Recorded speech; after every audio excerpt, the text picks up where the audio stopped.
Au dîner de Noël, mon fils de 9 ans a reçu une assiette de restes froids, pendant que tout le monde mangeait un repas chaud complet pour les fêtes. Ils lui ont dit d'être reconnaissant. Tout le monde a fait comme si de rien n'était. Il m'a tiré la manche et a murmuré « Papa, peux-tu faire ce que tu as promis s'ils me font du mal à nouveau ?» Alors je l'ai fait. 5 minutes plus tard, ma belle-mère est devenue pâle. Mon beau-frère m'a crié dessus et toute la table a explosé en chaos. Mais avant de commencer, s'il vous plaît, aimez et abonnez-vous à la chaîne. Et nous aimerions savoir de quelle partie du monde vous nous rejoignez. Faites-le nous savoir. Maintenant, plongeons dans l'histoire d'aujourd'hui.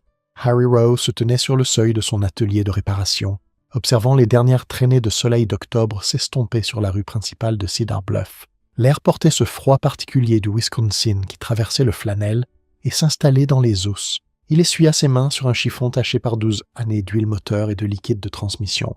Le genre de tache qui ne part jamais complètement. Peu importe à quel point on frotte. 12 années de mariage. 12 années à essayer d'être assez bien pour une femme dont la mère avait passé chaque seconde de ces années à s'assurer qu'il sache qu'il ne l'était pas.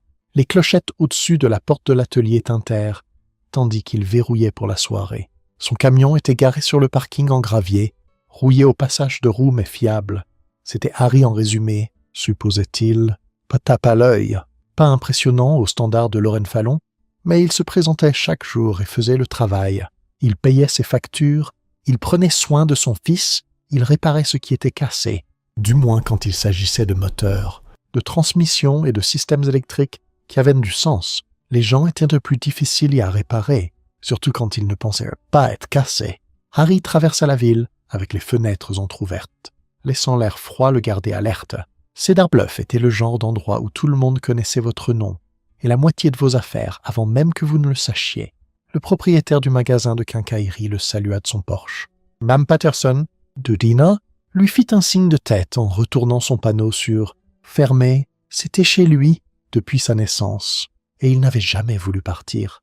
Il avait rencontré Amelia au festival d'été 13 ans plus tôt.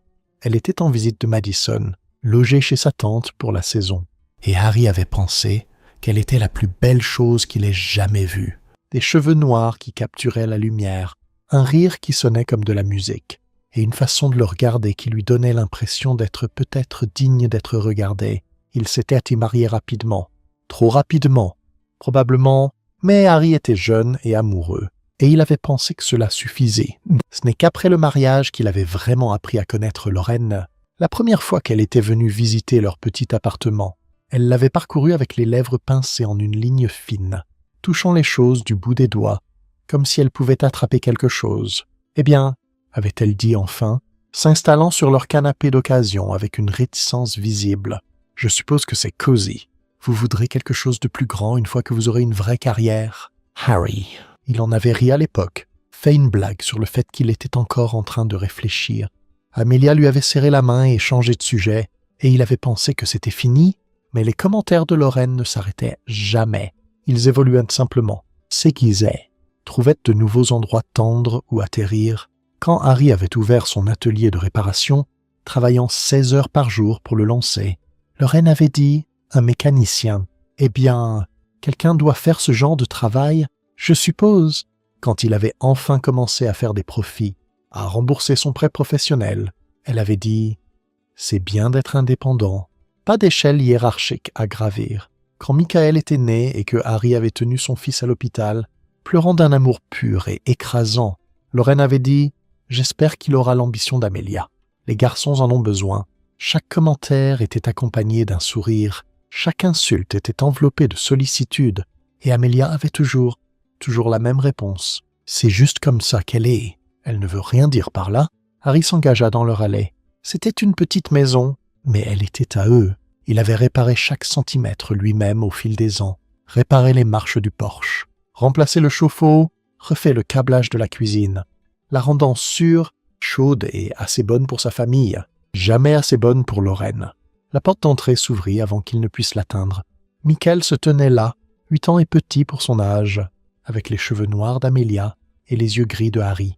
Son visage s'illumina quand il vit son père. « Papaya, tu es rentré !» Harry le souleva, même si le gamin devenait lourd. « Salut, mon pote. Bonne journée à l'école. J'ai eu 100 à mon test d'orthographe. C'est mon garçon. Harry le posa et ébouriffa ses cheveux. Où est ta maman? Au téléphone avec grand-maman. La voix de Michael baissa un peu. Ça fait un moment qu'elle y est. Harry pouvait entendre la voix d'Amelia de la cuisine. Ce ton particulier qu'elle utilisait seulement quand elle parlait à sa mère, apaisant, apologétique, un peu désespéré pour une approbation qui ne venait jamais complètement.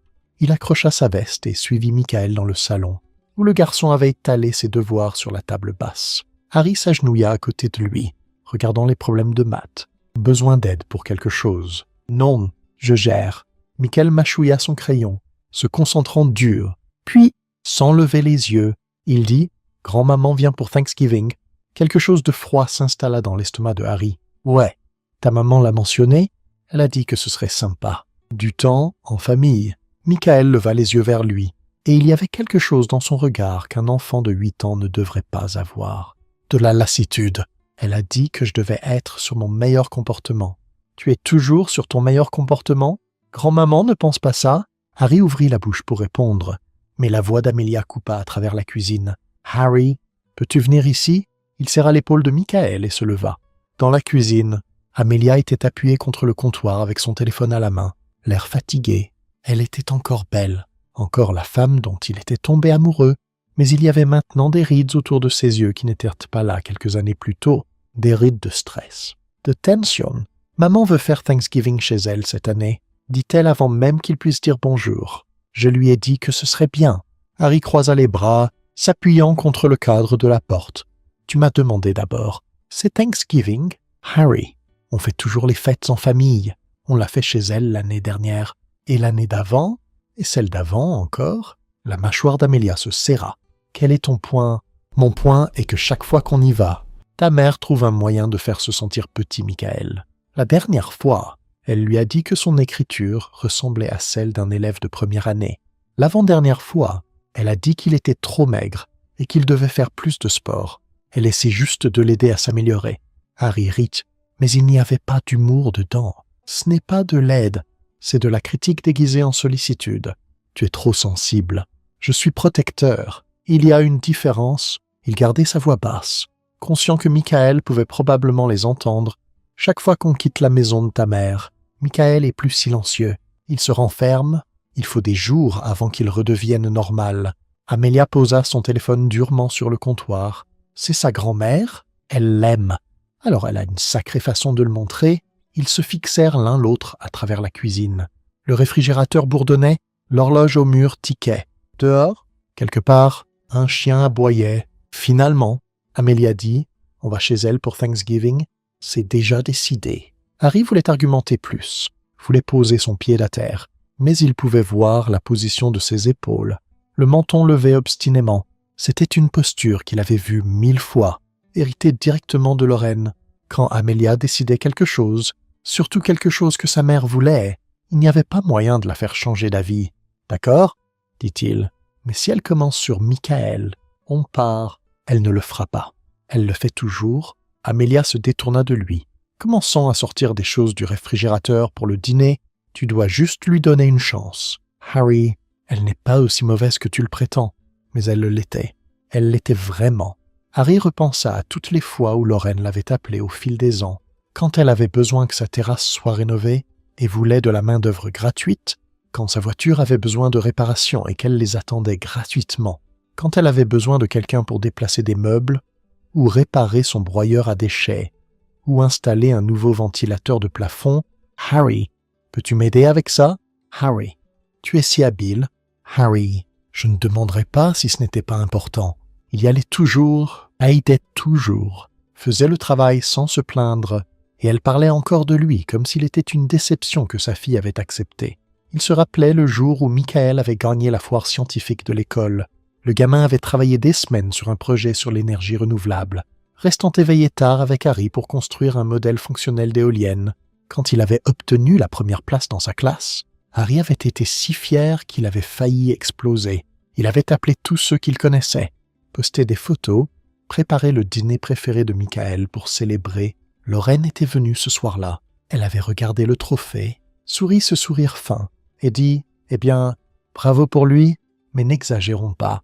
C'est une petite école. Il ne concourt pas exactement contre les meilleurs et les plus brillants. La lumière dans les yeux de Michael s'était éteinte instantanément. Amelia avait ri nerveusement et dit « Maman, il a travaillé vraiment dur dessus. Je suis sûr qu'il l'a fait. Je dis juste qu'on devrait garder les choses en perspective. » Lorraine avait tapoté la tête de Michael comme s'il était un chiot qui avait fait un joli tour.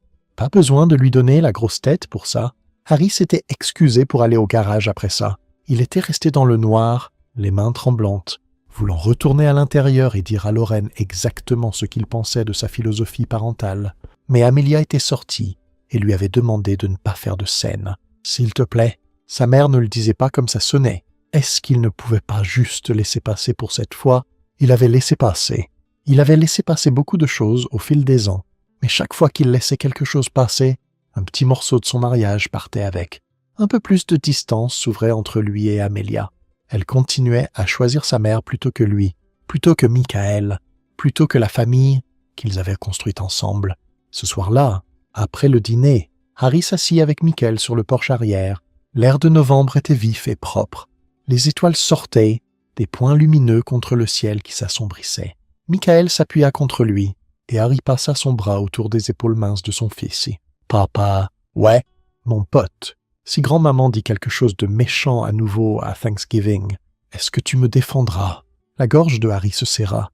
Il pensa à toutes les promesses qu'il avait faites en tant que père, de protéger son fils, de le garder en sécurité, de s'assurer qu'il grandisse en sachant qu'il était valorisé, aimé et assez bien exactement tel qu'il était. « Oui, dit-il, je te promets. » Michael se détendit contre lui. « D'accord, je te crois. » Harry fixa les étoiles et se demanda combien de temps il pourrait encore tenir cette promesse, tout en gardant son mariage intact.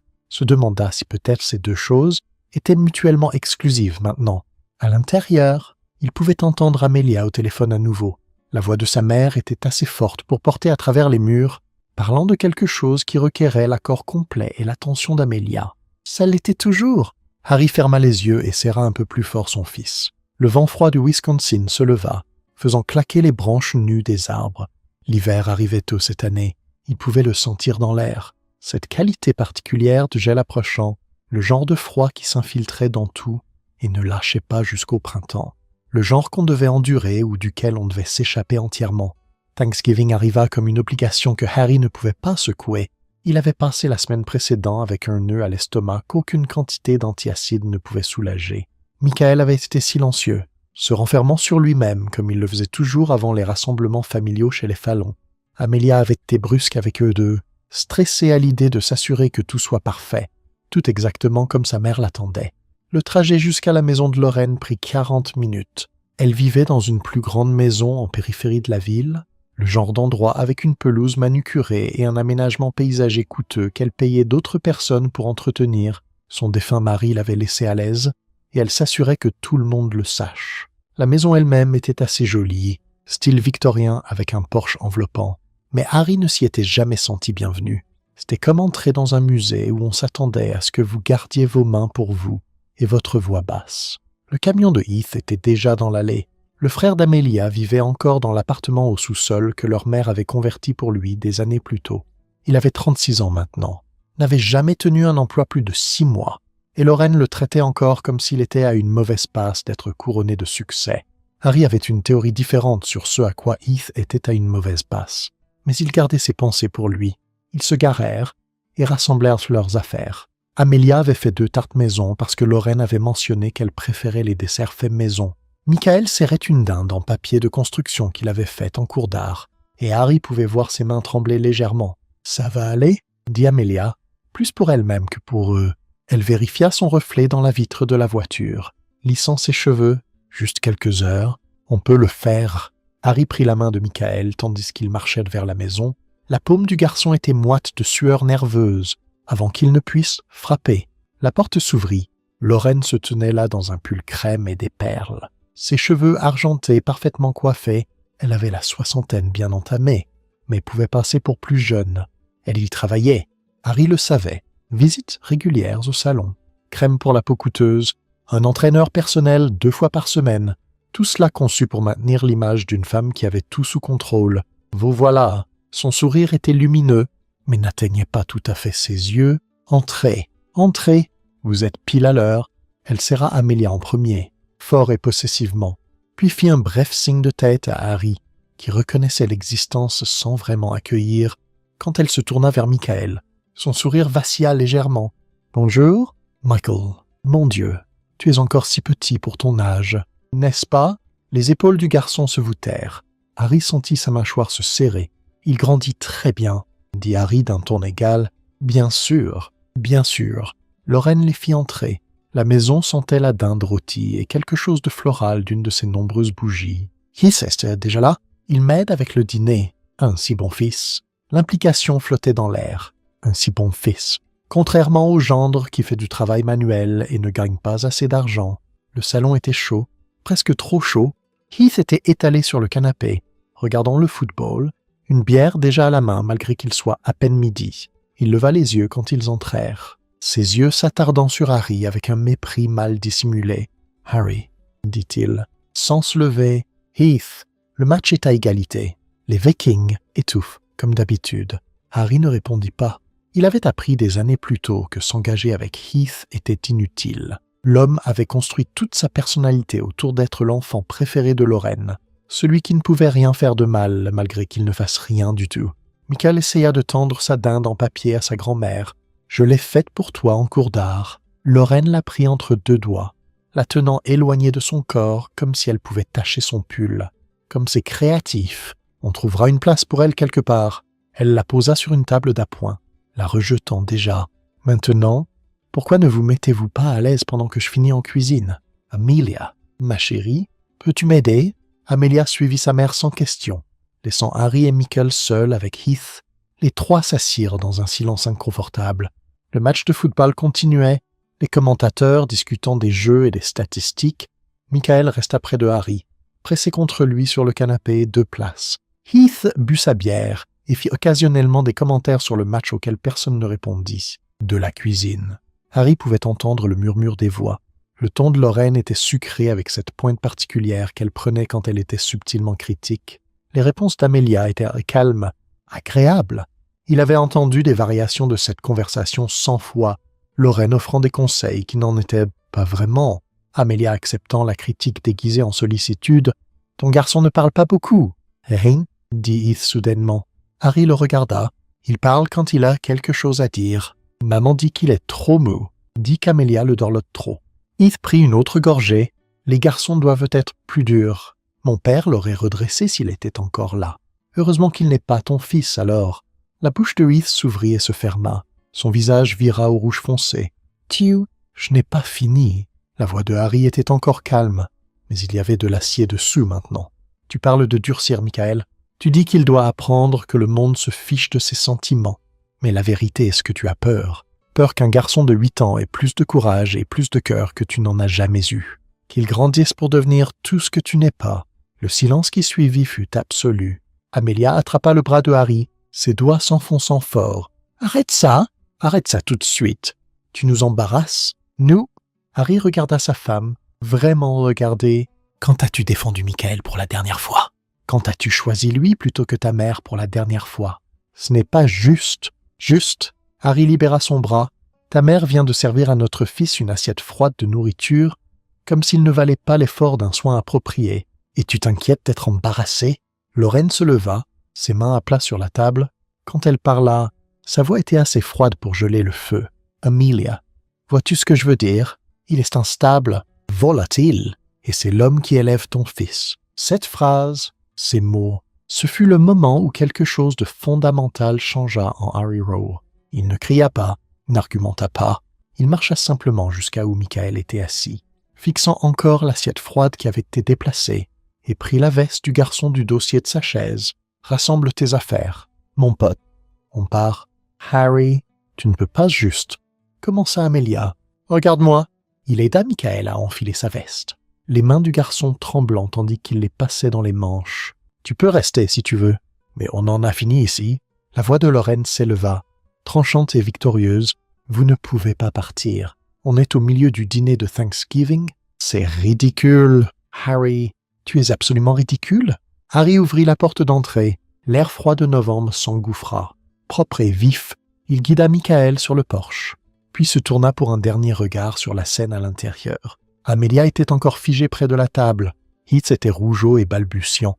Lorraine était assise en bout de table comme un général qui avait gagné une bataille, son expression satisfaite et triomphante. Et sur la table, oubliée par tous sauf Harry, était assise la dinde en papier de Michael, celle qu'il avait faite avec tant de soin, celle que Lorraine avait rejetée sans y penser 2 fois. « Amelia » dit Harry une dernière fois. « Tu viens ?» Sa femme le regarda. La main de sa mère était sur son bras maintenant, la tenant en place.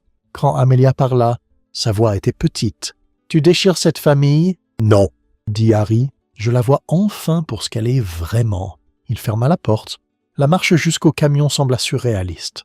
La main de Michael était froide dans la sienne, et le garçon tremblait, bien que Harry ne puisse dire si c'était du froid ou de l'émotion. Il aida son fils à monter sur le siège passager, l'attacha, puis contourna pour aller du côté conducteur. Alors qu'il sortait de l'allée, Harry jeta un coup d'œil dans le rétroviseur.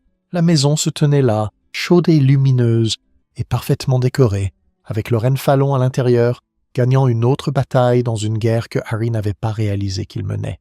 Michael pleurait silencieusement, pas des sanglots, juste des larmes coulant sur ses joues. Harry tendit la main et serra son épaule. « Je suis désolé, papa, » murmura le garçon. « Pourquoi ? Pour t'avoir fait te disputer avec tout le monde ? Pour t'avoir fait partir ?» Harry gara le camion sur le bas-côté de la route. Il le mit au point mort et se tourna pour faire face à son fils. « Michael, regarde-moi. » Le garçon leva son visage taché de larmes. « Tu n'as rien fait de mal ? Pas une seule chose. Tu m'entends ? Mais grand-maman a dit « Ta grand-mère a tort. Elle a eu tort à ton sujet depuis le jour où tu es né. Tu es intelligent et gentil et réfléchi. Tu es tout ce qu'il y a de bon dans ce monde.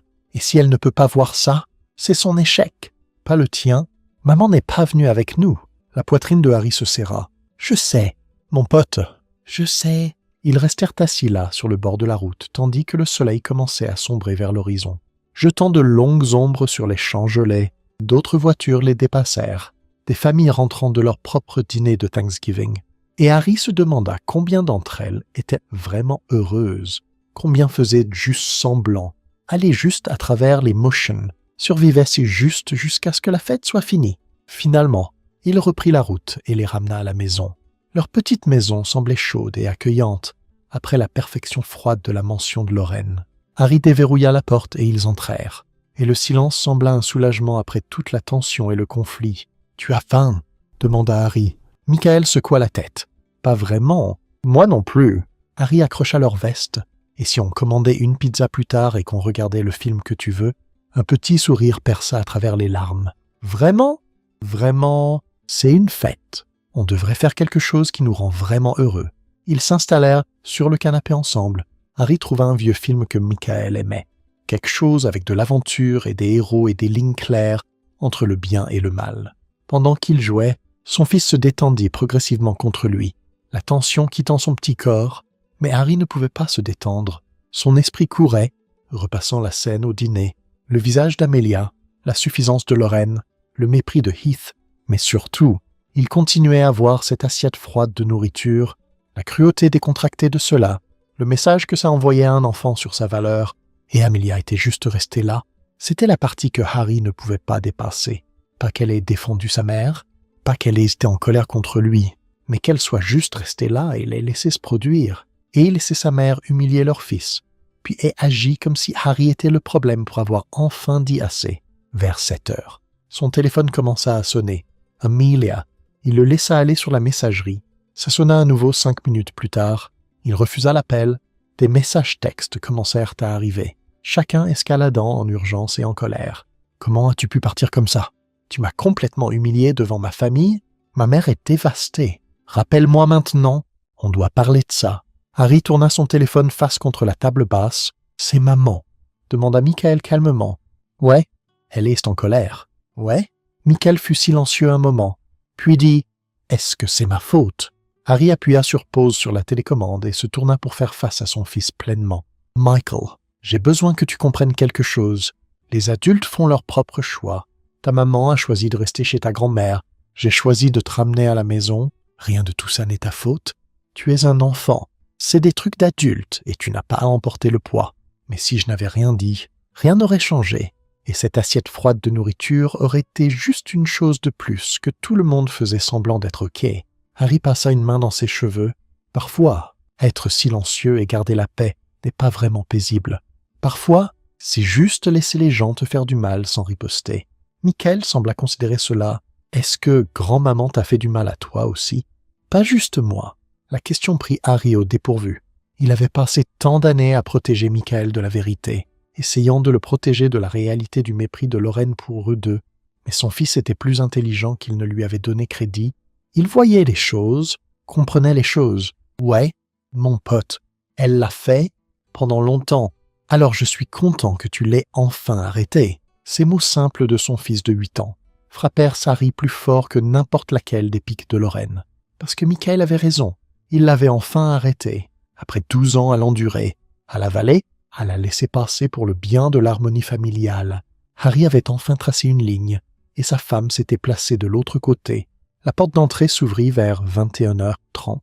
Amelia entra et Harry pouvait voir immédiatement que la soirée n'avait pas amélioré son humeur. Sa mâchoire était serrée, ses mouvements saccadés de colère à peine contenus. Elle posa son sac sur la table d'entrée assez fort pour la faire trembler. « Michael, va dans ta chambre », dit-elle sans préambule. Le garçon regarda Harry, l'incertitude écrite sur tout son visage. Harry lui fit un petit signe de tête. « C'est OK? Mon pote, monte te coucher. Je viendrai te border bientôt. » Michael monta les escaliers lentement, regardant en arrière 2 fois avant de disparaître dans le couloir. Harry entendit la porte de sa chambre se fermer puis se tourna pour faire face à sa femme. Amelia se tenait au milieu de leur salon, ses bras croisés serrés sur sa poitrine. Dans la lumière douce de la lampe, elle avait l'air épuisée et furieuse à parts égales. Son maquillage, soigneusement appliqué de plus tôt, avait pâli, laissant des ombres sous ses yeux. Ses mains étaient serrées en poing à ses côtés. « Comment as-tu pu humilier ma famille comme ça ?» Les mots sortirent tranchants et hachés, comme si elle les avait répétés tout le trajet du retour. Harry se leva du canapé, gardant sa voix égale. « Ils ont humilié notre fils. C'est ta version. »« Non, Amelia, c'est la vérité. » Harry s'approcha d'elle, rencontrant ses yeux directement. « Ta mère a servi à Michael une assiette froide de nourriture pendant que tout le monde mangeait un dîner chaud. Elle l'a fait délibérément. Elle voulait envoyer un message à un enfant de 8 ans qu'il vaut moins que tout le monde à cette table. Elle essayait de lui apprendre à ne pas être difficile. Il n'était pas difficile. Le volume de Harry monta pour la première fois. Il se força à le baisser à nouveau. Il ne s'est pas plaint. Il n'a pas demandé de traitement spécial. Ta mère a décidé, complètement d'elle-même, qu'il méritait moins, et tu es resté là et l'as laissé se produire. J'essayais de garder la paix. Quelque chose que tu ne comprends clairement pas. La paix à quel prix? Harry fit un geste vers l'étage où était la chambre de Michael. Au prix de la dignité de notre fils, de son estime de soi, combien de fois vas-tu le sacrifier sur l'autel de l'approbation de ta mère? N'ose pas retourner ça contre moi. La voix d'Amelia tremblait maintenant. Tu es celui qui a créé une scène. Tu es celui qui a insulté ma mère chez elle. Tu es celui qui a traîné Michael dehors comme une sorte de déclaration dramatique. Quelqu'un devait le protéger, puisque tu n'allais clairement pas le faire. Les mots flottèrent entre eux, lourds et irrévocables. Le visage d'Amelia pâlit, puis rougit à nouveau de colère. « Comment oses-tu? Comment oses-tu questionner mon amour pour mon fils? »« Je ne questionne pas ton amour, » dit Harry. Et il le pensait. « Je questionne ton jugement, tes priorités, le fait que chaque fois qu'il y a un conflit entre ta mère et ta famille, tu l'as choisie elle. Ce n'est pas vrai. Noël il y a 3 ans. Elle a dit à Michael que son écriture ressemblait à celle d'un élève de première année. Il avait 5 ans. Il a pleuré 1 heure après notre départ. Et tu m'as dit que j'étais trop sensible de m'énerver pour ça. Elle essayait juste de l'aider à s'améliorer. Sa fête d'anniversaire l'année dernière. Elle a dit que le gâteau que j'avais fait n'était pas aussi bon qu'un gâteau de boulangerie, juste devant tous ses amis. Ça a fait se sentir Michael comme si sa célébration n'était pas assez bonne. Elle ne le pensait pas comme ça. La foire scientifique. La voix de Harry se brisa légèrement quand il a gagné la première place. Et elle a dit que c'était une petite école, donc ça ne comptait pas vraiment. Te souviens-tu de ce qu'il a fait après ça? Il m'a demandé de ne pas l'inscrire à la compétition régionale. Donc il n'y avait pas de raison parce qu'il n'était probablement pas si bon que ça de toute façon. Amelia était silencieuse maintenant, ses bras encore croisés, mais son expression incertaine. Et aujourd'hui, continua Harry, aujourd'hui elle lui a servi de la nourriture froide. Elle a appelé une leçon de gratitude, et Heath l'a soutenue. a dit que Michael devait être plus dur, et tu n'as rien dit. J'essayais de garder la paix. Je sais. Tu le fais toujours. Harry s'assit sur le canapé, soudain épuisé. Mais il n'y a pas de paix dans cette maison. Amelia, il n'y a que le contrôle de ta mère et la conformité de tout le monde. Et j'en ai fini avec la conformité. Amelia le fixa, dans le silence. Le réfrigérateur bourdonnait. La maison s'installait autour d'eux avec de petits craquements et gémissements. Dehors, le vent secouait les fenêtres, apportant avec lui les premiers signes de l'hiver. « Si tu es tant ma famille, » dit Amelia calmement, « peut-être que tu devrais partir. » Les mots atterrirent comme un coup physique. Harry leva les yeux vers sa femme, fouillant son visage pour tout signe qu'elle ne le pensait pas, que c'était juste la colère qui parlait, mais son expression était fixe, déterminée. Elle avait fait son choix. Comme elle le faisait toujours, « Tu veux que je parte ?» dit Harry lentement, s'assurant qu'il comprenait. « Je veux que tu décides si tu peux faire partie de cette famille sans attaquer constamment ma mère. J'ai défendu notre fils. Ce n'est pas attaquer. Ça l'est pour elle, ça l'est pour moi. » La voix d'Amelia monta à nouveau. « Sais-tu ce qu'elle a dit après ton départ ?» Elle a pleuré. « Harry !» Elle a vraiment pleuré. Dit qu'elle essayait de son mieux d'être une bonne grand-mère et que tu l'as faite se sentir comme un monstre. Harry rit, un son amer sans humour dedans. Elle pleure parce que pour la première fois en 12 ans, quelqu'un lui a tenu tête. Ce n'est pas être victimisé, c'est être tenu responsable. Tu ne la comprends pas. Tu n'as même jamais essayé. J'ai essayé pendant 12 ans.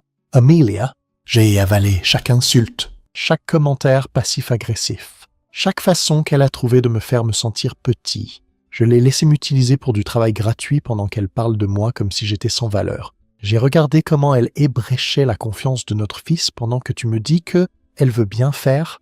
Harry se leva à nouveau. Je la comprends parfaitement.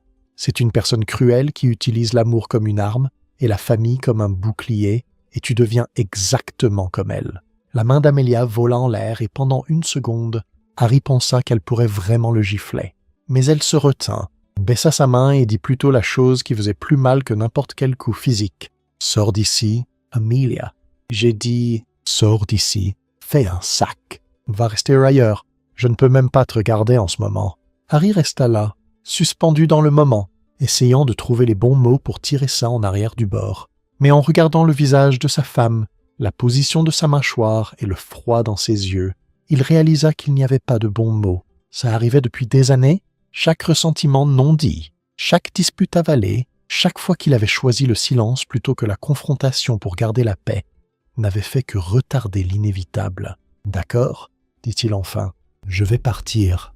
Mais je ne laisse pas Michael ici. C'est mon fils, c'est notre fils. Et en ce moment, cette maison n'est pas sûre pour lui. » L'expression d'Amelia durcit. « Tu es dramatique. Rien dans cette maison n'est dangereux. Tu me dis de partir parce que j'ai tenu tête pour notre enfant contre la cruauté de ta mère. Si tu penses que c'est le bon choix, alors non, cette maison n'est pas sûre. Pas émotionnellement, pas pour lui. Tu ne peux pas juste l'emmener? Regarde-moi. » Harry monta les escaliers, son cœur battant, en mots. Il s'arrêta dehors de la porte de Michael, se recueillant, puis il frappa doucement et poussa la porte. Michael était assis sur son lit, encore complètement habillé, ayant clairement entendu chaque mot de la dispute en bas. Son visage était pâle et ses yeux rougis. Il leva les yeux quand Harry entra, et l'expression sur son visage était une qu'aucun enfant de 8 ans ne devrait avoir, de la résignation, de la lassitude, comme s'il avait su que ça arrivait depuis longtemps. « Salut, mon pote », dit Harry, gardant sa voix douce, « fais un sac de vêtements. On va rester ailleurs pour quelques jours. Est-ce que toi et maman divorcez ?» La question était directe, mature au-delà de ses années. Harry vint s'asseoir au bord du lit. « Je ne sais pas encore, mais en ce moment, on a besoin d'un peu d'espace l'un de l'autre, et j'ai besoin de m'assurer que tu es quelque part qui se sent sûr. Eh bien, la maison de grand-maman ne se sent pas sûre. Je sais, cette maison ne se sent plus sûre non plus. » Harry serra son fils dans ses bras, sentant le petit corps trembler de sanglots silencieux. « Je vais m'assurer que tu vas bien. Peu importe ce qui se passe entre ta maman et moi. Tu vas aller bien, je te promets. » Ils firent leur sac rapidement, une semaine de vêtements. Les livres préférés de Michael, son ours en peluche qu'il prétendait être trop vieux pour, mais avec lequel il dormait encore chaque nuit. Harry prit quelques-unes de ses propres affaires de la chambre, se déplaçant efficacement pendant qu'Amelia se tenait dans le couloir les bras croisés, regardant avec une expression qu'il ne pouvait pas lire. « Où allez-vous » demanda-t-elle tandis qu'ils se dirigeaient vers la porte d'entrée dans un motel pour ce soir. Après ça, je trouverai. C'est ridicule? Tu es absolument ridicule. Harry se tourna à la porte, la main de Michael dans la sienne. Non, Amelia.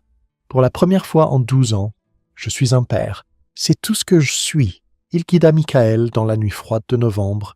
Le garçon monta dans le camion sans se plaindre, s'attacha et fixa droit devant tandis que Harry démarrait le moteur. Alors qu'il sortait de l'allée, Harry jeta un coup d'œil dans le rétroviseur et vit Amelia silhouettée dans l'encadrement de la porte. Son téléphone déjà à l'oreille. Il n'avait pas besoin de deviner qui elle appelait. Le motel de Cedar Bluff n'était pas grand-chose, mais il était propre et calme. Harry leur prit une chambre avec 2 lits et porta leur sac à l'intérieur. L'espace sentait le nettoyant industriel et la vieille moquette, mais il était chaud et la porte verrouillait. Et en ce moment, c'était assez... Michael s'assit sur un des lits, paraissant petit et perdu. Harry commanda une pizza d'un endroit proche, et pendant qu'ils attendirent la livraison, il appela sa sœur au Minnesota.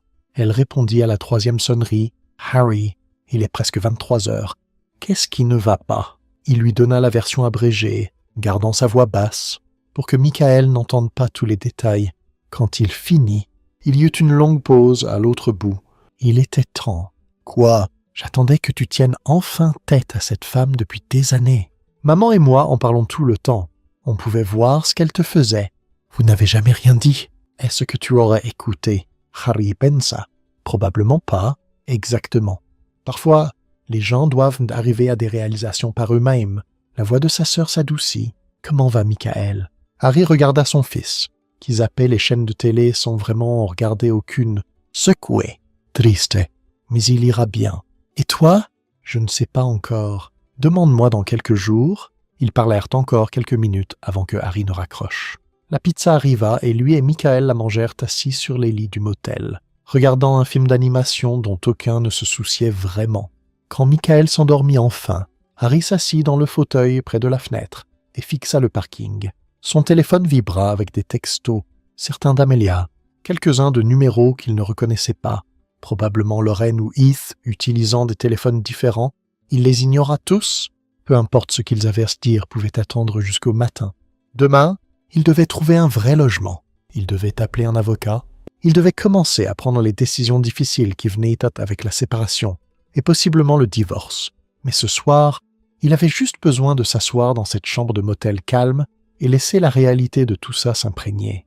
Il avait brisé son mariage, ou peut-être qu'il était brisé depuis des années, et qu'il avait juste enfin arrêté de faire semblant qu'il ne l'était pas. Peu importe. Il n'y avait pas de retour en arrière d'ici. L'assiette froide de nourriture au dîner de Thanksgiving avait été la goutte d'eau finale. Mais les fondations s'effritaient depuis 12 ans. Vers 2 heures du matin, Harry rampa enfin dans le lit.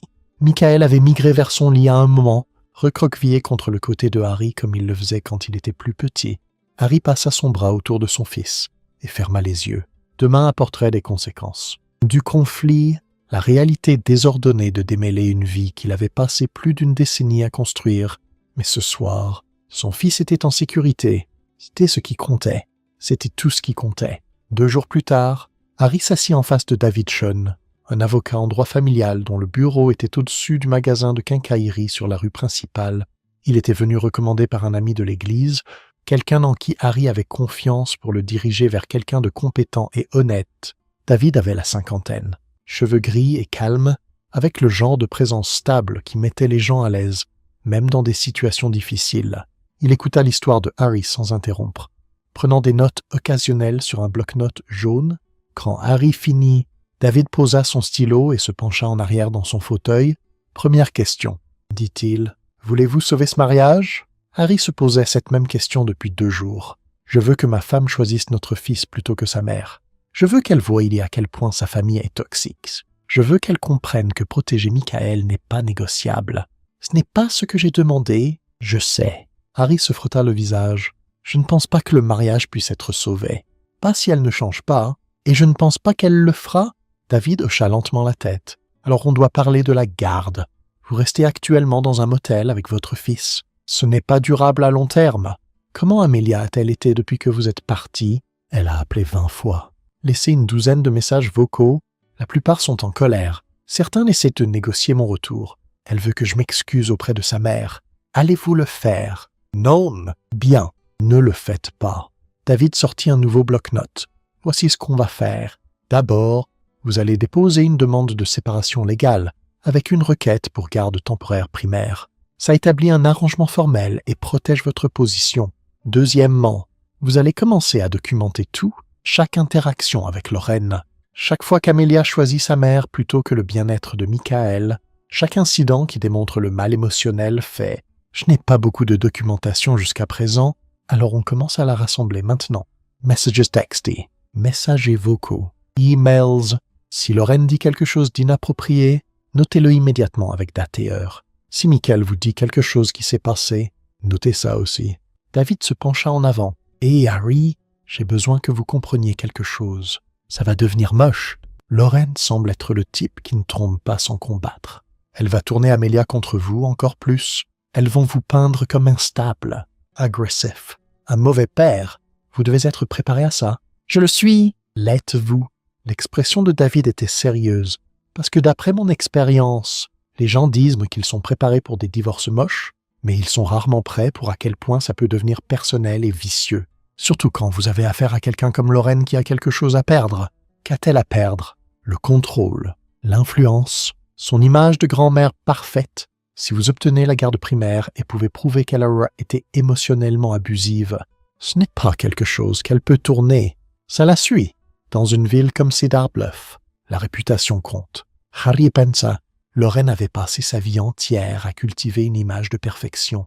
La veuve réussie, la mère dévouée, la grand-mère adorante. L'idée que quelqu'un pourrait tirer ce rideau et montrer ce qui était vraiment dessous serait intolérable pour elle. Elle va se battre, dit Harry. Elle va se battre dur. La question est, êtes-vous prêt à riposter? Harry pensa à Michael, dormant dans un lit de motel.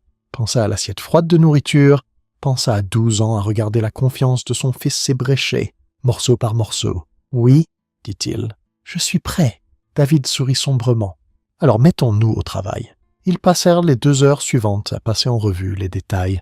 David expliqua le processus légal, les délais, ce à quoi s'attendre de la réponse d'Amelia. Il donna à Harry le nom d'un thérapeute spécialisé en dynamique familiale, qui pouvait potentiellement fournir une documentation du mal émotionnel que Michael avait subi.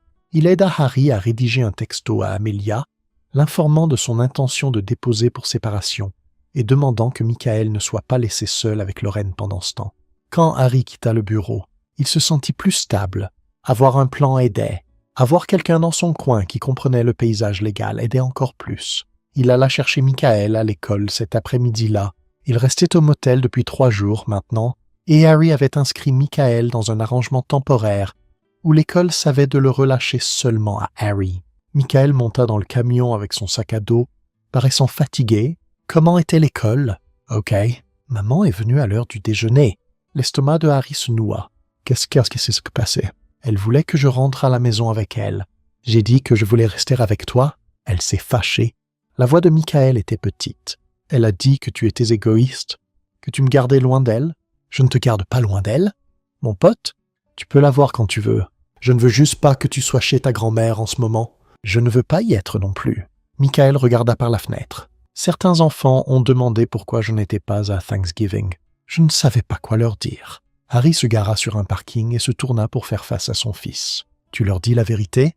Tu leur dis que ta famille la traverse des changements, mais que tu vas bien? Est-ce que je vais bien? La question frappa Harry fort. Je ne sais pas. Vas-tu bien?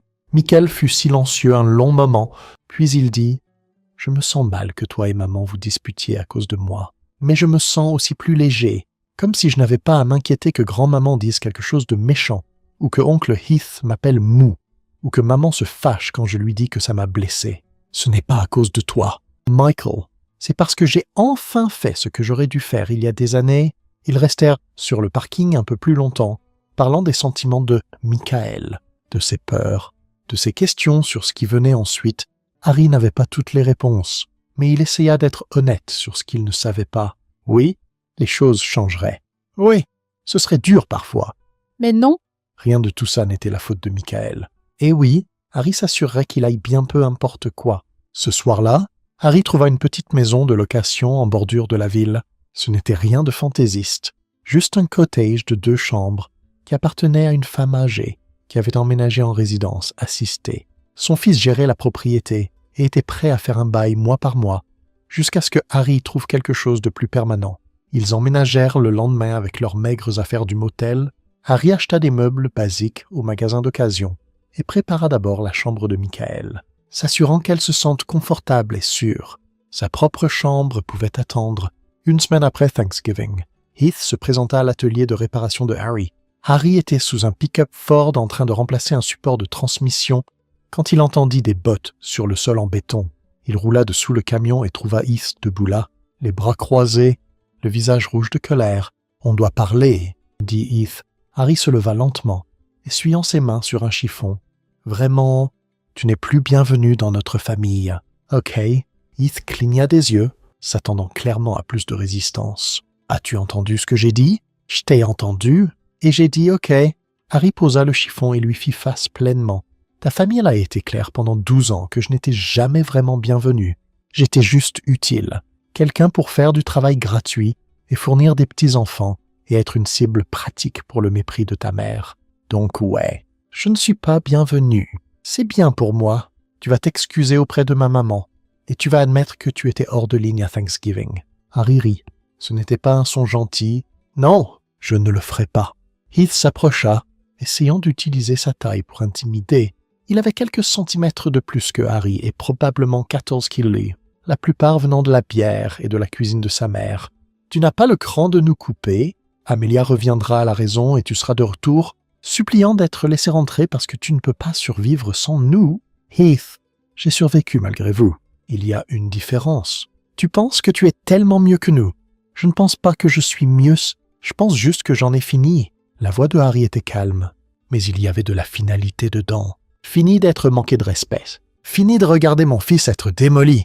Fini de laisser ta mère manipuler ma femme pour choisir entre nous. J'en ai juste fini. Tu vas tout perdre. Amelia, Michael, toute ta vie, peut-être, mais j'aurai encore ma dignité. Ce qui est plus que ce que tu peux dire. Le visage de Heath passa du rouge au violet. Ses poings se serrèrent à ses côtés. Pendant une seconde, Harry pensa qu'il pourrait vraiment lancer un coup. Une partie de lui voulait presque qu'il le fasse. Ça rendrait tout plus propre, plus concret, mais Heath resta juste là, tremblant de rage, incapable de suivre. « Tu verras, » dit Heath enfin, « maman gagne toujours. Elle s'assurera qu'Amelia ne te pardonne jamais. Elle s'assurera que Michael grandisse en sachant quel genre de personne tu es vraiment. Elle te détruira. Elle peut essayer, » dit Harry, « mais je ne suis pas celui qui vit au sous-sol de sa mère. N'est-ce pas? Je ne suis pas celui qui a besoin de son argent pour survivre. Je ne suis pas celui dont toute l'identité est enveloppée dans le fait d'être son préféré. C'est toi, Heath. Et quand elle aura fini de m'utiliser comme bouc émissaire, elle se tournera contre toi ensuite. C'est ce que font les gens comme elle. » Heath ouvrit la bouche, la ferme, puis se tourna et sortit en trombe. La porte de l'atelier claqua assez fort pour faire trembler les fenêtres. Les mains de Harry tremblaient. Il s'assit sur un seau renversé et prit plusieurs respirations profondes. La confrontation avait été inévitable, mais elle le laissait encore secouer, pas à cause des menaces de Heath, mais à cause de ce qu'elle représentait. Les lignes de bataille étaient tracées maintenant. Il n'y avait plus de faire semblant, plus de possibilités de réconciliation. Son téléphone vibra. Un texto de Davide, son avocat. Amelia a déposé sa réponse. Elle demande la garde primaire et prétend que vous avez abandonné la famille. On doit se rencontrer. Harry fixa le texto, donc ça avait commencé. Le vrai combat, le genre qui se passait dans des salles d'audience et des bureaux de médiation, avec des avocats et des juges décidant du sort de sa famille. Il répondit par texto. « Demain matin, 9 heures, apportez toute votre documentation. » Ce soir-là, Harry s'assit à une petite table de cuisine, avec chaque message texte, message vocal et notes qu'il avait compilés au cours de la semaine passée. Il avait documenté tout exactement comme David l'avait conseillé. Les messages manipulateurs de Lorraine à Amelia, les menaces de Heath, les propres textos d'Amelia qui révélaient un de ses priorités. Mais il avait besoin de plus. Il avait besoin de preuves du pattern, preuves d'années de mal émotionnel. Il sortit un cahier et commença à noter tout ce dont il pouvait se souvenir. Dates, incidents, mots exacts quand il pouvait les rappeler. Le Noël où Lorraine avait dit à Michael que son écriture était terrible. La fête d'anniversaire où elle avait critiqué le gâteau de Harry. La foire scientifique. L'assiette froide de nourriture. Vers 3 heures du matin, Il avait 20 pages d'incidents documentés couvrant tout leur mariage. C'était épuisant à lire, de voir tout ça étalé comme ça. 12 ans de petites coupures, de cruauté soigneuse, d'érosion systématique de la valeur et de la dignité. Il avait laissé ça se produire. C'était la partie qui faisait le plus mal. Il avait su ce que Lorraine faisait, avait senti l'impact, mais il avait choisi la paix plutôt que la confrontation encore, et en faisant ça, il avait échoué à protéger son fils, mais il le protégeait maintenant. Ça devait compter pour quelque chose. Le lendemain matin, Harry s'assit en face de David dans le bureau de l'avocat. Passant en revue le dépôt d'Amelia, elle prétendait qu'il avait des problèmes de gestion de la colère, qu'il avait créé un environnement hostile à Thanksgiving, que sa décision de prendre Michael et partir sans sa permission constituait un enlèvement parental. « Rien de tout ça n'effraie, » dit Harry, lisant à travers. « Bien sûr que ce n'est pas vrai, mais c'est une stratégie commune. Vous peindre comme instable et elle comme la parent raisonnable, essayant de protéger son enfant. » David tapa le document. « La bonne nouvelle est qu'on a votre documentation. On a des témoins de l'incident de Thanksgiving. Et on va demander que le tribunal nomme un tuteur ad litem pour Michael. C'est quoi? Un avocat indépendant ou travailleur social qui représente les meilleurs intérêts de Michael. Ils l'intervieweront, intervieweront les deux parents, intervieweront les autres impliqués. Leur recommandation a beaucoup de poids avec les juges dans les cas de garde. Est-ce que Michael devra témoigner? Pas en tribunal? Non. Le tuteur lui parlera en privé, habituellement plusieurs fois. Ils essayeront de comprendre sa perspective, ses sentiments, ses expériences avec les deux parents et la famille étendue. David se pencha en arrière. « Harry, je dois vous demander quelque chose. Jusqu'où êtes-vous prêt à aller avec ça? Que voulez-vous dire? Je veux dire, êtes-vous prêt à combattre pour la garde complète? Êtes-vous prêt à demander des visites supervisées seulement? Êtes-vous prêt à mettre des restrictions sur l'accès d'Amelia à Michael si ça signifie le protéger de Lorraine? » Harry pensa à son fils. Pensa au soulagement dans la voix de Michael quand il avait dit qu'il se sentait plus léger. Pensa à la promesse qu'il avait faite sur le porche arrière avant Thanksgiving. « Aussi loin que j'en ai besoin, » dit-il. « Tout ce qu'il faut pour le garder en sécurité. » David hocha la tête. « Alors c'est ce qu'on fera. » Les semaines qui suivirent furent parmi les plus dures de la vie de Harry. Amelia le combattait à chaque tournant. Influencée par le coaching de Lorraine, elle déposa des motions prétendant qu'il gardait Michael loin d'elle. Même si Harry avait offert à plusieurs reprises de la laisser le voir n'importe où, sauf chez Lorraine. Elle prétendait qu'il empoisonnait Michael contre elle, même si Harry avait été prudent de ne jamais parler mal d'elle devant leur fils. La ville commença à prendre parti. Cedar Bluff était assez petite pour que tout le monde connaisse les affaires de tout le monde, et la séparation des Rowe était un matériau de gossip de premier choix. Certains prirent le parti de Harry, ayant vu ou vécu le comportement de Lorraine eux-mêmes. D'autres prirent le parti d'Amelia, voyant Harry comme l'agresseur qui avait ruiné une famille pour un désaccord mineur. Harry ignora tout et se concentra sur ce qui comptait. Prendre soin de Michael, gérer son entreprise, construire son dossier. Le tuteur ad litem assigné à leur cas était une femme nommée Patricia Simmons, une travailleuse sociale avec 30 ans d'expérience en tribunal familial. Elle avait la fin de la cinquantaine, avec des yeux gentils et une manière sans fioriture. Elle interviewa Harry en premier, posant des questions détaillées sur sa relation avec Michael, ses préoccupations sur Lorraine, sa décision de partir à Thanksgiving. Harry fut honnête sur tout. Il lui montra sa documentation, expliqua le pattern de comportement, décrivit l'incident de l'assiette froide en détail. Patricia écouta sans jugement, prenant des notes, posant des questions clarifiantes. Une semaine plus tard, elle interviewa Michael. Harry le conduisit à son bureau et attendit dans le lobby, essayant de ne pas être anxieux sur ce que son fils pourrait dire. Michael y fut plus d'1 heure. Quand il sortit, il avait l'air fatigué, mais ok. Patricia l'accompagna au lobby et fit un léger signe de tête à Harry qui pourrait avoir été rassurant, mais était dur à interpréter. « On se reparlera ?» dit-elle à Michael. « Tu as très bien fait aujourd'hui. » Dans la voiture, Harry demanda doucement. « Comment ça s'est passé ?»« Ok. » Elle était gentille. Elle a posé beaucoup de questions sur grand-maman et maman et toi. Qu'est-ce que tu lui as dit? Michael regarda par la fenêtre. La vérité, que grand-maman me fait me sentir mal sur moi-même parfois. Que maman se fâche quand je dis ça. Que tu me fais toujours me sentir en sécurité. Il se tourna vers Harry. C'était ok? C'était parfait. Mon pote. La vérité est toujours ok. Patricia interviewa aussi Amelia, Lorraine et Heath. Harry n'était pas au courant de ces conversations, mais il pouvait imaginer comment elles s'étaient passées. Amelia se présenterait comme la mère concernée, essayant de protéger son fils d'un père instable. Lorraine serait charmante et manipulatrice. Jouant la victime, Heath soutiendrait tout ce que sa mère disait. Mais Patricia était expérimentée. Elle avait vu ces dynamiques avant. Harry devait faire confiance qu'elle verrait à travers la performance. La session de médiation était programmée pour le 15 décembre, 3 semaines après Thanksgiving.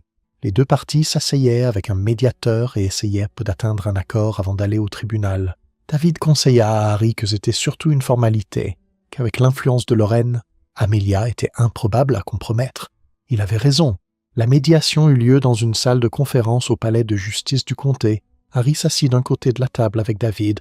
Amelia s'assit de l'autre côté avec son avocat, un homme bien habillé nommé Robert Calloway qui se spécialisait en droit familial, et à côté d'Amelia, non invitée mais présente quand même, était Lorraine. Le médiateur, un homme patient plus âgé nommé George, avait l'air inconfortable avec la présence de Lorraine, mais n'objecta pas. Il expliqua le processus, souligna l'importance de garder les meilleurs intérêts de Michael centraux, et demanda à chaque côté de présenter sa position. L'avocat d'Amelia alla en premier, peignant Harry comme un homme agressif, avec des problèmes de gestion de la colère qui avait créé un environnement hostile à un rassemblement familial puis kidnappé son fils. Il prétendit qu'Amelia était une mère dévouée qui voulait rien de plus que d'avoir sa famille réunie, mais elle avait besoin d'assurance que Harry participerait à une thérapie et un counseling familial. Puis ce fut le tour de David.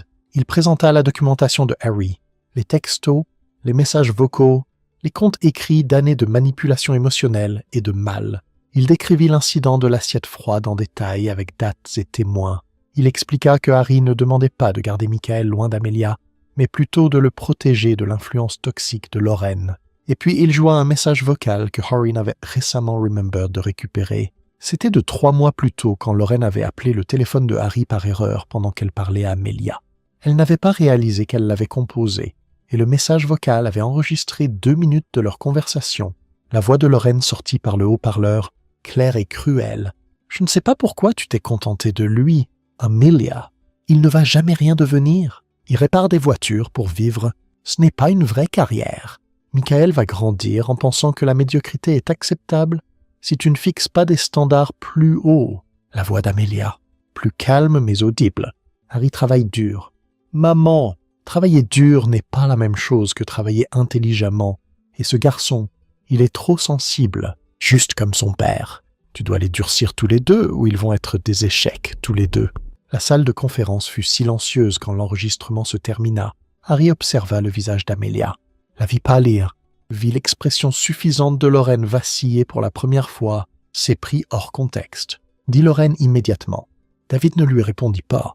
Il s'adressa au médiateur à la place. C'est l'environnement dans lequel Madame Rowe veut ramener Michael. Un environnement où lui et son père sont régulièrement rabaissés et dénigrés. Où l'amour d'une grand-mère est conditionnel à rencontrer ses standards arbitraires. Où l'abus émotionnel est déguisé en conseil utile. George, le médiateur, regarda Amelia. « Madame Rowe, avez-vous une réponse à ça ?» Amelia jeta un coup d'œil à sa mère, puis à son avocat. Quand elle parla, sa voix était tremblante. Ma mère ne voulait pas dire ces choses comme elles sonnent. Comment les voulait-elle dire ? Demanda George doucement. Elle était frustrée. Elle veut le meilleur pour Michael. Le meilleur. David intervint. Elle lui a servi de la nourriture froide pendant que tout le monde mangeait des repas chauds. Elle critique régulièrement ses accomplissements. Elle dénigre son père devant lui. Ce n'est pas vouloir le meilleur, c'est de l'abus. Comment osez-vous ? Lorraine parla, sa voix tranchante. J'aime mon petit-fils. Tout ce que je fais est par amour. Harry parla enfin, gardant sa voix calme. L'amour n'humilie pas. L'amour ne rabaisse pas. L'amour ne sert pas de nourriture froide à un enfant comme une leçon. Tu as empoisonné ma fille contre moi. J'ai présenté des faits, des incidents documentés, vos propres mots enregistrés sur mon message vocal. Je n'avais pas besoin d'empoisonner quiconque contre vous. Votre comportement parle de lui-même. Lorraine se leva, le visage rougi de colère. Je ne vais pas rester assise ici et être attaquée. Alors partez, dit Harry simplement. C'est une médiation entre moi et ma femme. Vous ne devriez pas être ici de toute façon. George hocha la tête. Madame Fallon, peut-être qu'il serait mieux que vous attendiez dehors. Je suis ici pour soutenir ma fille. Votre fille est une adulte avec son propre avocat. Elle n'a pas besoin de votre soutien dans cette salle. Le ton de George était plus ferme maintenant. S'il vous plaît, sortez. Lorraine regarda Amelia, s'attendant clairement à ce qu'elle objecte, mais Amelia resta juste assise là, fixant la table, et ne dit rien. Finalement, Lorraine rassembla son sac avec des mouvements saccadés et en colère et sortit. La porte se ferma derrière elle avec un clic tranchant. La médiation continua 1 heure de plus, mais il était clair qu'aucun accord ne serait atteint. La position d'Amelia restait que Harry devait s'excuser et se soumettre à un counseling familial qui incluait Lorraine. La position de Harry restait que le bien-être de Michael était non négociable et que l'accès de Lorraine à lui devait être restreint. « Alors on vous verra au tribunal ?» dit enfin l'avocat d'Amelia. Tandis qu'il sortait, Harry attrapa doucement le bras d'Amelia. « Ça n'a pas à être comme ça. » Elle se libéra. « Tu as détruit notre famille. »« Non !»« J'ai protégé notre fils. Il y a une différence. » Ses yeux se remplirent de larmes. « Tu es si sûr d'avoir raison. Tu es si sûr de savoir ce qui est le mieux. Mais tu déchires tout. C'était déjà déchiré. Je viens juste d'arrêter, enfin, de faire semblant que ce ne l'était pas. » Il la regarda s'éloigner. La vit rencontrer sa mère dans le couloir. Lorraine commença immédiatement à parler. Sans doute à la coacher sur quoi dire, comment se sentir, quoi faire ensuite, et Amelia écouta, hochant la tête. Retombant dans de vieux patterns, David toucha l'épaule de Harry. La date du tribunal est fixée au 12 janvier. C'est quand le juge fera une détermination sur la garde temporaire en attendant l'audience finale. Pourrais-je garder Michael jusque-là? Oui, l'arrangement actuel reste en place. David s'arrêta. Harry. Ce message vocal était une preuve puissante. Le juge va l'entendre. Patricia l'entendra dans son enquête. Ça va avoir du poids. Harry hocha la tête. Mais il ne sentit pas de satisfaction, juste une profonde lassitude. C'était sa vie maintenant, date de tribunal et avocat et combat avec la femme qu'il avait autrefois aimée sur le sort de leur enfant. Mais quand il alla chercher Michael à l'école cet après-midi-là et vit son fils sourire, vit à quel point il avait été détendu et heureux ces dernières semaines loin de l'influence de Lorraine, Harry sut qu'il faisait la bonne chose, même si ça lui coûtait tout le reste. La salle d'audience était plus petite que Harry l'avait imaginé. Il avait vu plein de drames légaux à la télé, des espaces grandioses avec des plafonds hauts et un éclairage dramatique. C'était juste une salle lambrissée de bois avec des lumières fluorescentes et des chaises inconfortables, le genre d'espace où les vies des gens ordinaires étaient décidées par des juges en robe noire qui avaient eu une douzaine d'autres cas à entendre le même jour. Harry s'assit à la table de la défense avec David, ses mains pliées sur la surface lisse en bois. De l'autre côté de l'allée, Amelia s'assit avec son avocat. Elle ne le regarda pas. Elle l'avait à peine regardé depuis la médiation, comme si en refusant de reconnaître son existence, elle pouvait d'une manière ou d'une autre défaire tout ce qui s'était passé. Lorraine s'assit dans la galerie derrière Amelia, vêtue impeccablement d'un tailleur bleu marine, qui coûtait probablement plus que ce que Harry gagnait en 1 mois. Elle avait coiffé ses cheveux, appliqué un maquillage parfait, curé son image soigneusement pour cette apparition. Elle ressemblait à la grand-mère gentille de quelqu'un, pas à la manipulatrice qu'elle était vraiment. Heath était là aussi, affalé au dernier rang avec les bras croisés. La juge Catherine Morrison entra dans la salle d'audience et tout le monde se leva. Elle avait la soixantaine bien entamée avec des cheveux gris acier et des yeux aigus qui ne manquaient rien. Harry l'avait cherchée en ligne, appris qu'elle était juge en tribunal familial depuis 20 ans et avait une réputation d'être juste mais dure. Elle ne tolérait pas les jeux ou la manipulation et elle priorisait le bien-être des enfants par-dessus tout. « Asseyez-vous » dit-elle, s'installant dans son fauteuil et ouvrant un dossier épais. « Nous sommes ici aujourd'hui pour l'audience de garde temporaire dans l'affaire Roe contre Roe. J'ai passé en revue les dépôts des 2 parties, la documentation soumise et le rapport préliminaire du tuteur ad litem. » Elle leva les yeux, fixant son regard d'abord sur l'avocat d'Amelia, puis sur David. « Je vais entendre le témoignage des 2 parents, puis je passerai en revue le rapport du tuteur en plus de détails avant de faire ma détermination. » Amelia fut appelée à témoigner en premier. Elle prit le siège des témoins, fut assermentée et s'installa dans la chaise avec une nervosité visible. Son avocat la guida à travers une série de questions conçues pour la peindre comme la parent stable et raisonnable. Elle parla de son amour pour Michael, de son désir de maintenir l'unité familiale, de ses préoccupations sur les problèmes de Claire de Harry. Puis David se leva pour contre-interroger. « Madame Roe, vous prétendez que votre mari a des problèmes de gestion de la colère. A-t-il jamais été physiquement violent avec vous ou Michael? » « Non. » « Mais a-t-il jamais menacé de violence? » « Non. » « Mais son comportement à Thanksgiving, on y viendra, avant Thanksgiving. Votre mari avait-il jamais élevé la voix contre votre mère en présence de Michael? Amelia hésita. Pas vraiment. Non. Pas vraiment. Ou non? Non. Et avant Thanksgiving, avait-il jamais refusé d'aider votre mère quand elle demandait? Non. Donc, pendant 12 ans de mariage, votre mari a maintenu une relation civile avec votre mère malgré la façon dont elle le traitait. Je ne sais pas ce que vous voulez dire. Vous ne savez pas. David prit une feuille de papier. Laissez-moi vous lire un message texte que vous avez envoyé à votre mari le 3 août de cette année. Je sais que maman peut être difficile parfois, mais s'il te plaît, ignore juste ses commentaires. C'est plus facile que de se disputer pour ça. Ça vous semble familier? Le visage d'Amelia rougit. Oui, Maïs. Donc, vous reconnaissez que votre mère fait des commentaires qui nécessitent d'être ignorés. Ça suggère que vous êtes consciente que son comportement peut être problématique. Elle est juste old-fashioned. Elle ne veut pas. Parlons de l'incident de Thanksgiving. Votre mère a servi à Michael une assiette froide de nourriture pendant que tout le monde mangeait des repas chauds. Est-ce exact? Elle essayait de lui apprendre à ne pas gaspiller en lui donnant de la nourriture froide. C'était encore de la bonne nourriture. Madame Rowe. Mangeriez-vous une assiette froide de nourriture pendant que tout le monde à la table mange des repas chauds? Silence. Je prendrai ça pour un non. David posa le papier et regarda Amelia directement. La réponse de votre mari à cet incident a été de placer l'assiette froide devant votre mère et de suggérer qu'elle la mange si c'était assez bon pour un enfant de 8 ans. Voyez-vous ça comme une réponse déraisonnable pour protéger votre fils? Il a fait une scène. Il a embarrassé tout le monde? A-t-il utilisé des jurons? Non. A-t-il élevé la voix? Oui, mais à quel volume? Crier ou parler fermement? Amelia regarda son avocat, qui hocha légèrement la tête. Parlez fermement. Et puis il a pris votre fils et est parti. Vous a-t-il empêché de venir avec lui? Il ne m'a pas demandé de venir. En fait, Mme Rowe, il y a un témoignage d'un témoin que votre mari vous a demandé de venir avec eux, qu'il vous a demandé de choisir votre famille. Vous souvenez-vous de ça? Les yeux d'Amelia se remplirent de larmes. J'essayais de garder la paix. À quel prix? Au prix de la dignité de votre fils. Objection. L'avocat d'Amelia se leva, argumentatif. Soutenu, dit la juge Morrison, passez à autre chose. M. Chun. David hocha la tête et changea de direction.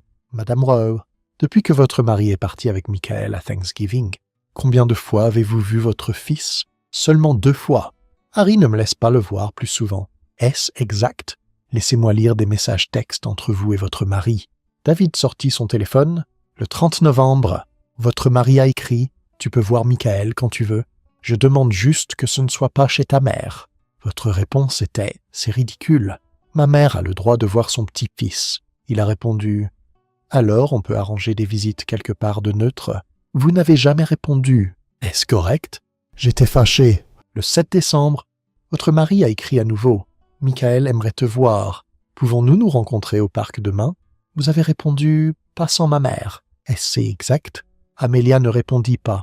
Mme Rowe, est-il exact que votre mari a offert plusieurs fois de faciliter des visites entre vous et Michael, et que vous avez refusé à moins que votre mère puisse être présente?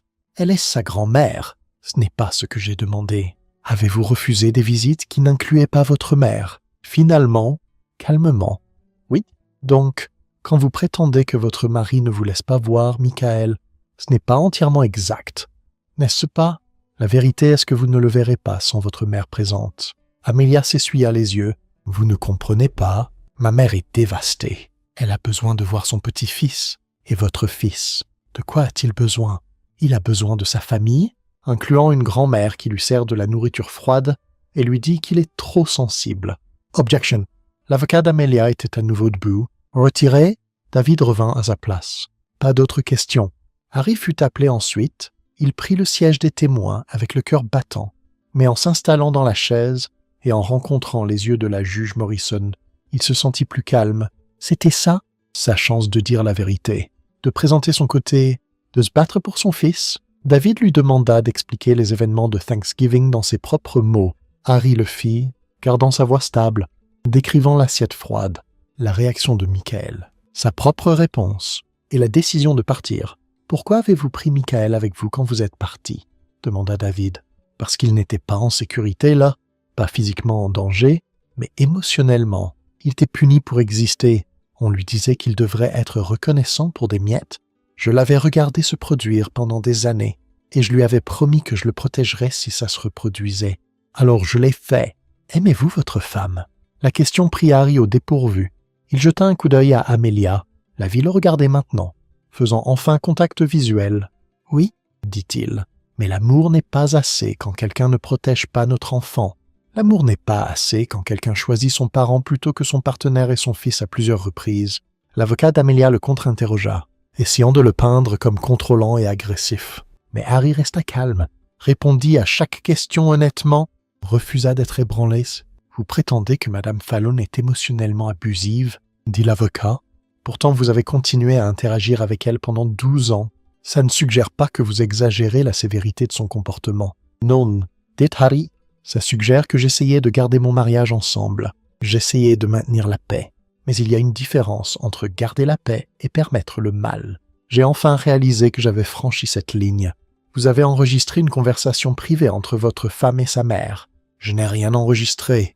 Madame Fallon a appelé mon téléphone par erreur et a laissé un message vocal. Ce n'est pas illégal ou non éthique. C'est une preuve de comment elle parle vraiment de moi et de mon fils quand elle pense que personne n'écoute. » L'interrogation continua encore 30 minutes. Mais Harry pouvait dire qu'il tenait sa position. Il ne leur donnait rien qu'ils pouvaient utiliser contre lui. Il disait juste la vérité et la vérité était de son côté. Finalement, la juge Morrison appela Patricia Simmons, le tuteur ad litem. Patricia prit le siège et présenta son rapport. Elle avait passé des semaines à enquêter, interviewant tout le monde impliqué. Passant en revue la documentation, sa conclusion était claire et accablante. « Votre honneur, basé sur mon enquête. Je crois que les meilleurs intérêts de Michael sont servis en accordant la garde temporaire primaire à son père. M. Rowe, avec des visites supervisées de Madame Rowe. » Amelia halta audiblement. Patricia continua. « J'ai observé un pattern de manipulation émotionnelle et de contrôle par Madame Lorraine Fallon qui a été préjudiciable au bien-être émotionnel de Michael. Madame Rowe a démontré une incapacité ou un refus de reconnaître ce pattern et de protéger son fils de ça. Dans mes conversations avec Michael, il a exprimé se sentir plus sûr et plus heureux sous les soins de son père. Il a décrit se sentir anxieux sur les visites avec sa grand-mère et sentir que sa mère rejetait ses préoccupations. Qu'en est-il de Madame Fallon spécifiquement? Demanda la juge Morrison. Je recommande que Michael ne soit pas laissé seul avec Madame Fallon en ce moment. Son comportement envers lui a été constamment critique et rabaissant. Elle utilise la comparaison et la honte comme outil motivationnel, ce qui est nocif pour le développement d'un enfant. Elle ne voit rien de mal dans son approche, ce qui signifie qu'il n'y a pas de raison de croire que le comportement changera. Derrière Amelia, Lorraine se leva. C'est outrageant. J'exige de parler. Madame Fallon, asseyez-vous, dit la juge Morrison d'un ton sec. Ce n'est pas votre cas. Vous n'êtes pas une partie à ces procédures. Mon petit-fils, asseyez-vous, ou je vous ferai retirer de ma salle d'audience. Lorraine s'assit, son visage violet de rage. La juge Morrison se tourna vers Patricia. Et votre recommandation pour les visites de Madame Rowe? Je recommande des visites supervisées initialement, avec la possibilité de visites non supervisées. Une fois que Madame Rowe démontre qu'elle peut maintenir des limites appropriées avec sa mère, la supervision devrait être conduite par une tierce partie neutre, pas un membre de la famille. C'était tout ce que Harry avait espéré et plus. Il vit Amelia pleurer silencieusement, son avocat écrivant furieusement sur son bloc-notes. Vit Lorraine agrippant le dos du banc, devant elle avec des jointures blanches. La juge Morrison prit une récréation de 15 minutes pour passer en revue tous les matériaux. Quand elle revint, sa décision fut rapide. J'accorde la garde physique temporaire primaire à M. Rowe, avec la garde légale restant conjointe. Madame Rowe aura des visites supervisées 2 fois par semaine, pour 2 heures chaque visite, avec un superviseur neutre présent. Sous aucune circonstance, Michael ne doit être laissé seul. Avec Madame Lorraine Fallon pendant ses visites, si Madame Fallon est présente, le superviseur doit être présent. Madame Rowe, si vous pouvez démontrer au cours des 3 prochains mois que vous pouvez maintenir des limites appropriées avec votre mère et prioriser le bien-être émotionnel de Michael, nous pouvons revisiter le requis de supervision. Cet ordre restera en effet jusqu'à l'audience finale de garde, qui est programmée pour... Elle vérifia son calendrier. Le 16 avril, le marteau descendit avec un craquement sec. Amelia s'effondra complètement, sanglotant dans ses mains. Lorraine était à nouveau debout, essayant d'atteindre la juge, mais le huissier l'arrêta. Sa voix porta à travers la salle d'audience. stridente et désespérée. « C'est insensé. Il empoisonne mon petit-fils contre moi. Il manipule tout le monde. Vous ne pouvez pas faire ça.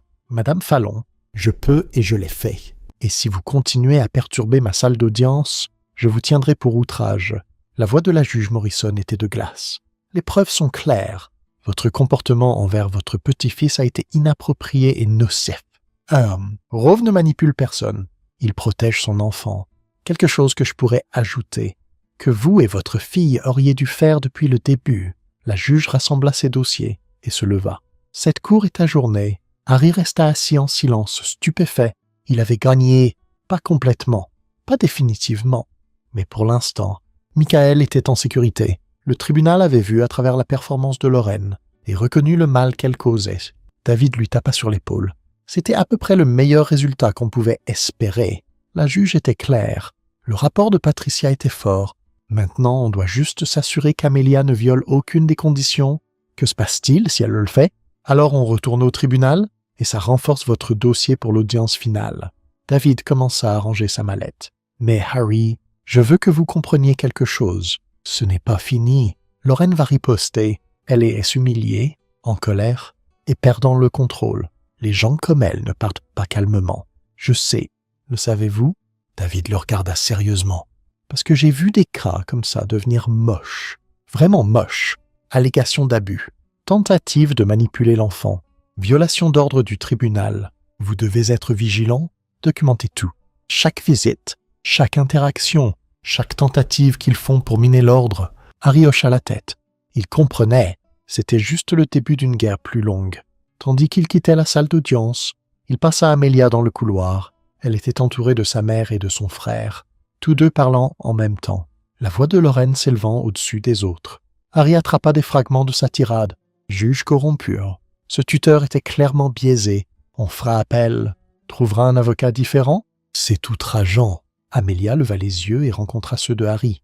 Juste un moment. Il vit quelque chose là.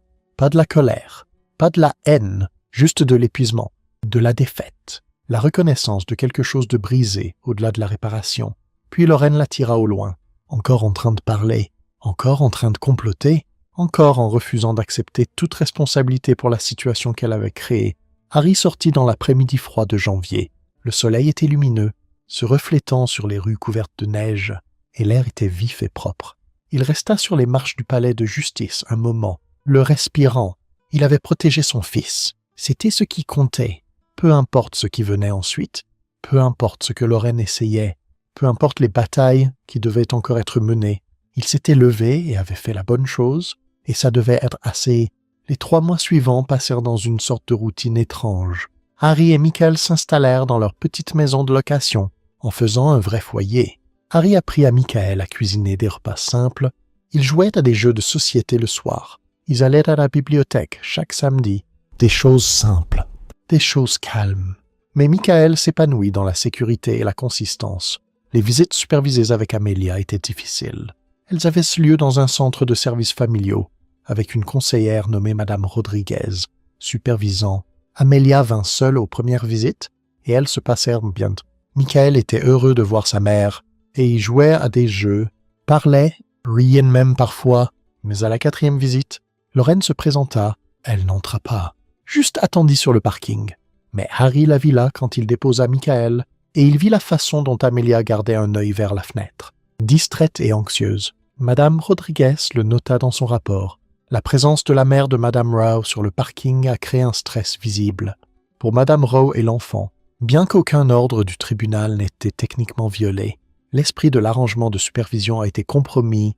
La visite suivante, Lorraine entra. Elle resta dans la salle d'attente, techniquement séparée de la visite. Mais sa présence planait. Michael devint renfermé et silencieux, donnant des réponses courtes aux questions de sa mère. Madame Rodriguez mit fin à la visite tôt. Je vais recommander au tribunal que Madame Fallon ne soit pas sur les lieux pendant ses visites. Sa présence, même dans une zone séparée, affecte la capacité de l'enfant à s'engager avec sa mère. Les visites s'améliorèrent après ça, mais le dommage était fait. Michael commença à les redouter, associant voir sa mère avec l'anxiété de potentiellement rencontrer sa grand-mère. Harry essaya de l'aider à travailler là-dessus. Trouva même une thérapeute pour enfants nommée Dr. Ellen Walsh, qui se spécialisait en dynamique familiale.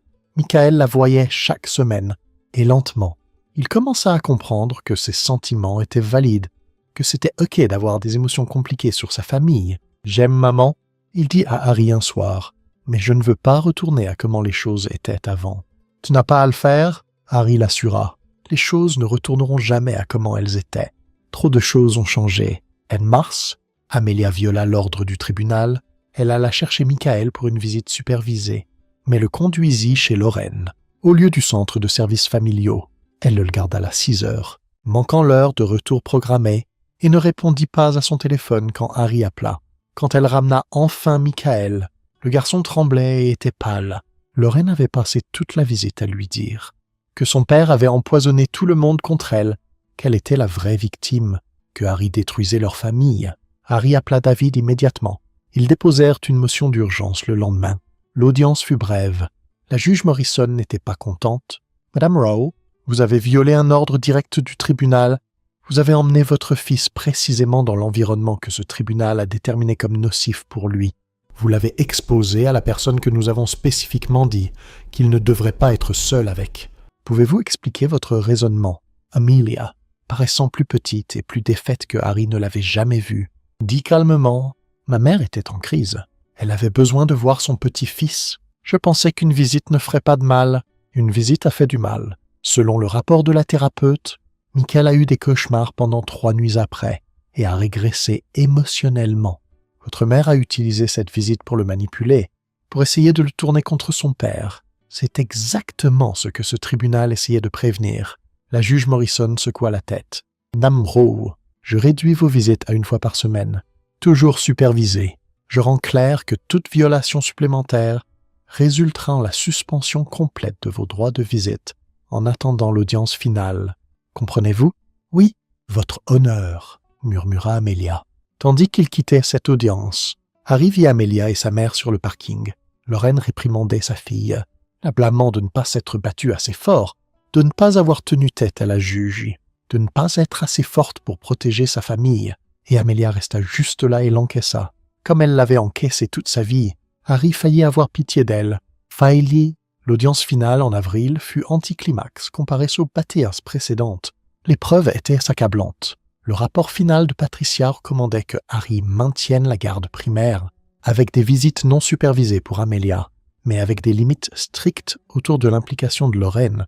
L'ordre final de la juge Morrison était clair. Harry aurait la garde physique primaire.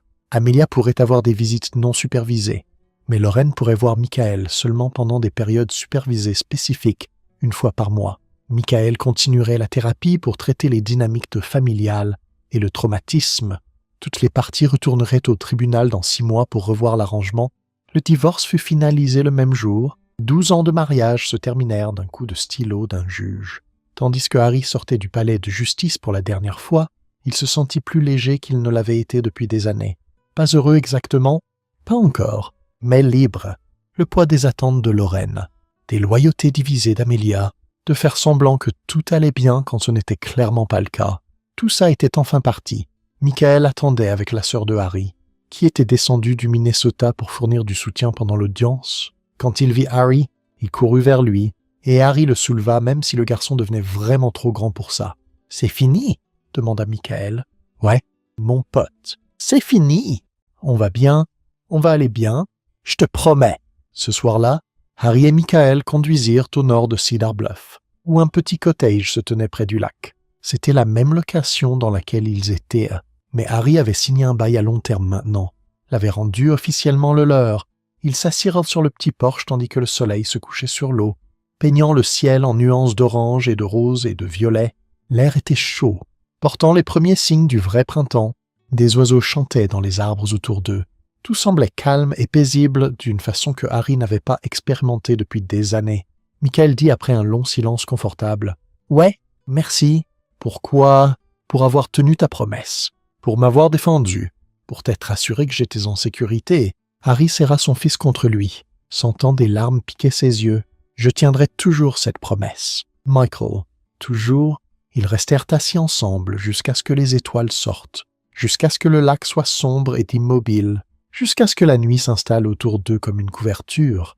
Michael s'endormit contre le côté de Harry, paisible et en sécurité, et Harry le tint juste et regarda l'eau calme.